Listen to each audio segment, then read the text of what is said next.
নমস্কার দর্শক, আমি কৃষক প্রেম কুমার।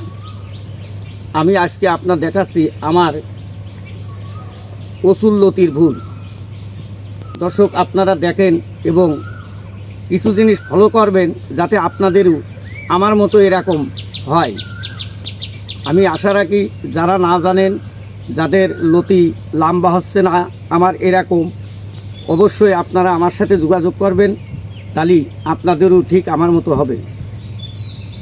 দর্শক আমি বেশি পারিনি, তারপরেও আপনাদেরকে আমি বলছি আমি যেটুকুই পারি আপনাদের সাহায্য করব মোবাইলের মাধ্যমে। আমার জমিতে যে পরিমাণে লতি দেখছেন অবশ্যই আপনাদেরও এই ধরনের হবে, কারণ আপনারা প্রথমে জাত নির্ণয় করবেন, কারণ আমাদের এইটা কিন্তু যশোরের লতিরাজ কচু।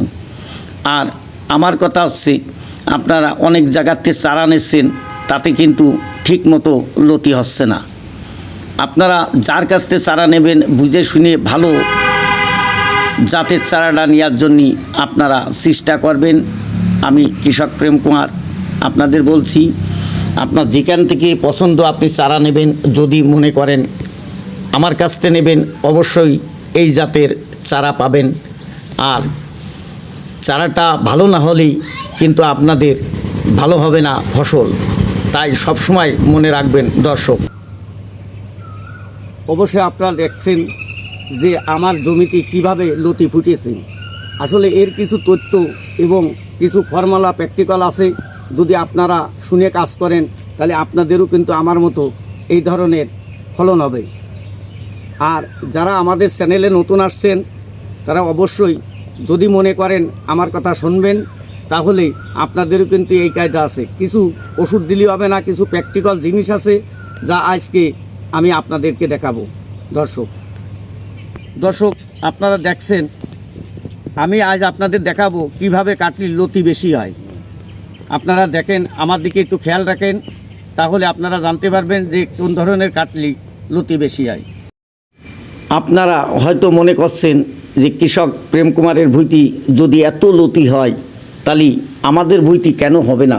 দর্শক, এর মধ্যে আপনার প্রথমত আপনি লতির চাষ করতে গেলে জাত নির্ণয় করতে হবে। জাত আছে বিভিন্ন প্রকার, বিভিন্ন ডিস্ট্রিক্টই। আর আমাদের এই যে যশোরে যে লতি কচুটা দেখছেন, এখানে কিন্তু লতিরাজ কচু।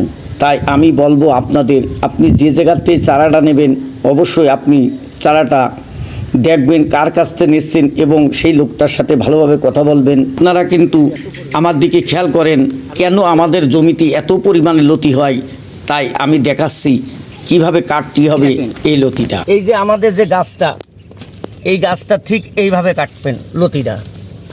এই যে আমাদের এই যে গিরেটা আছে, এই গিরেটার সাইডে কাটবেন। এই যে গিরেটা আছে, এই গিরেটার সাইডে কাটবেন। তাহলে এই দেখেন এখানে গিরে আছে, এই গিরেটার এই পাশে কাটবেন। ঠিক এইভাবে এই দেখেন গিরে আছে, এই গিরেটা এইভাবে কাটবেন। কাটলে কী হবে, আপনাদের লতি এই দেখেন এই পাশেরতেও বেরোবে। আর আপনারা যদি ভিতরতে তোলেন তাহলে কিন্তু লতি বাড়বে না। এই যে এই ধরনের কাটবেন। এই যে এখানে আমি আবার দেখাচ্ছি, এই যে দর্শক আপনারা দেখতে পাচ্ছেন, এই যে ঠিক এইভাবে আপনারা কাঁচি দিয়ে কাটবেন। এই যে, তাহলে আপনাদের জমিতেও কিন্তু আমার জমির মতো এত লতি হবে। দর্শক আপনারা জানেন আমার নাম প্রেম কুমার সরকার, আমার বাড়ি যশোর বাগারপাড়া মাঝিয়ালি গ্রামে। তাই আপনাদেরকে আমি কিছু পরামর্শ দিয়ে সাহায্য করতে চাই, যদি আপনারা আমার কথা একটু শোনেন। কারণ আমি জানি সবার মাথায় বুদ্ধি না থাকলে কেউ কৃষক হয় না। আর এর মধ্যে কিছু কিছু লোকে অনেক জানে না, তাদের লতিটা এত লম্বা হচ্ছে না। এই দেখেন কত লম্বা হয়েছে, আর আমার গাছ তো দেখতে পাচ্ছেন কতটুকুনি। তাই এই লম্বা হয়েছে, এই লম্বা যদি আপনাদের না হয় অবশ্যই আপনারা আমার সাথে একটু পরামর্শ করবেন, কি দিলে লম্বা হবে, কি দিলে এরকম আমার মতো এত লতি ফুটবে, আপনারা অবশ্যই জানতে পারবেন আমার কাছে। আপনারা দেখলেন এবং শুনলেন, যদি আমার এই ভিডিওটা আপনাদের ভালো লাগে তাহলে অবশ্যই আপনারা চ্যানেলটাকে সাবস্ক্রাইব করবেন আর ফেসবুক পেজে ফলো দিবেন। দর্শক আসলে এইবার আসেন আমরা কচুর চারার জাতের নির্ণয় করি। কারণ আপনারা খেয়াল করে দেখেন আমাদের এই যে কচু গাছের পাতা কোনো ফুটা নেই, যে ফুটাটা আছে এটা কিন্তু অন্য জাত, আর তার মধ্যে বিভিন্ন জাত আছে। আর আমাদের যশোরের যে লতি কচুটা এটি দেখেন খেয়াল করে কোনো কিন্তু ফোঁটা নেই। আর দেখতে তো পাচ্ছেন কিভাবে ধরেছে আমাদের এই লতিটা। অবশ্যই শুধু আপনারা ট্রিটমেন্ট করলে হবে না, এর কিছু পরামর্শ আছে আমরা যা আপনাদের দেখালাম।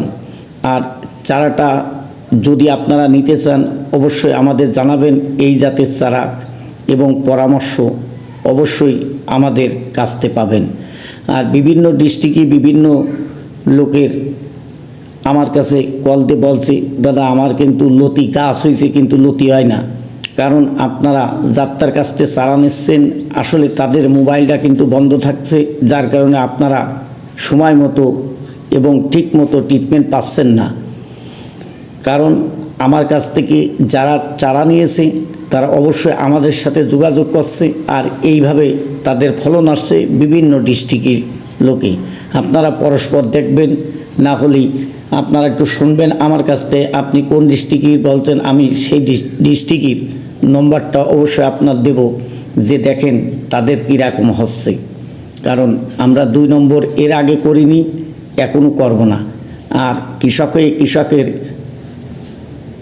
একটা সম্মান অবশ্যই জানাতে হয়, কারণ একটা কৃষক যে সময় টাকা পয়সা খরচ করে এই কচুর লতি লাগাবে, এটি কিন্তু অতিরিক্ত ব্যয়বহুল এবং কষ্টের কাজ। আর এইটা যদি ঠিক মতো না হয় তাহলে আসলে একটা দুঃখজনক ব্যাপার। দর্শক, আমি আপনাদের বারবার হুঁশিয়ার করে দিচ্ছি, আপনারা যদি লাগাতে চান এই যে বৈশাখ মাসে লাগাবেন না, জ্যৈষ্ঠ মাসের প্রথম সপ্তাহতে লাগাবেন, তাহলে আপনাদের এই কচু গাছের লতি 1 বছর পর্যন্ত থাকবে। আর যাদের নিচু জমি আছে তারা কার্তিক মাসের থেকে লাগাবেন, কারণ এইগুলো আপনাদের অনেকে চ্যানেল আছে, আবার অনেক ক্ষেত যাদের জমি আছে তারা কিন্তু আপনাদের এইভাবে গোছায় বলবে না। তাই আমি আপনাদের বলছি লাগালে কিন্তু হবে না। কারণ আপনারা খেয়াল করবেন এবং দেখবেন যে আমরা কোন মাসে লাগাচ্ছি। আমার কাছে ইতিমধ্যেই অনেক লোকে কল দিয়েছে, দাদা আমার চারা দেন আমি লাগাবো, কিন্তু আমি সবাইকে বারণ করেছি যে এই বৈশাখ মাস পার করে আপনাদের লাগাতে হবে। যদি আপনারা সেইভাবে লাগান তাহলে কিন্তু আপনারা উন্নতি করবেন, তা না হলেই গাছে যদি ফুল এসে যায়, আষাঢ় শ্রাবণ মাসে অবশ্যই ফুল আসবে।